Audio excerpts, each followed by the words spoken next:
১ জুলাইয়ের যে স্ফুলিঙ্গ টিএসসির মোড়ে জ্বলছিল, মাত্র ২৪ ঘণ্টার ব্যবধানে তা কীভাবে পুরো ঢাকাকে অবরুদ্ধ করা এক বিশাল দাবদাহে রূপ নেয় সেটা বোঝা যায় ২ জুলাই।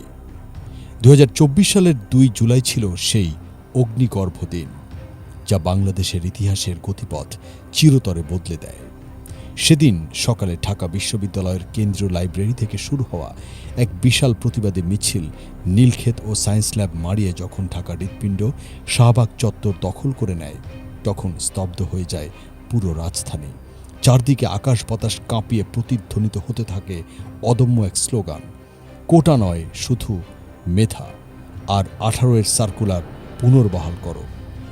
আন্দোলনের সমন্বয়ক নাহিদ ইসলাম সেদিন শাহবাগের উত্তাল মঞ্চ থেকে বজ্রকণ্ঠে ঘোষণা করে, এটি শুধু ছাত্রদের অধিকার রক্ষার লড়াই নয়, বরং মুক্তিযুদ্ধের প্রকৃত চেতনা ও বৈষম্যহীন সমাজ গড়ার এক ঐতিহাসিক সংগ্রাম।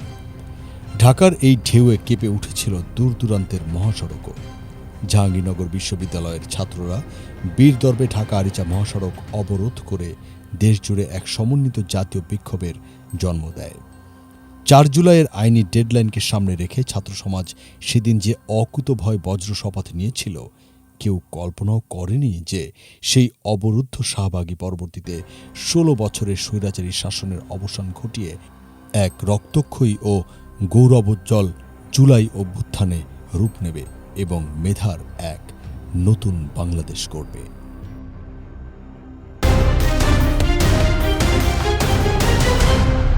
বাংলাদেশ সময়, সবার আগে দেশ।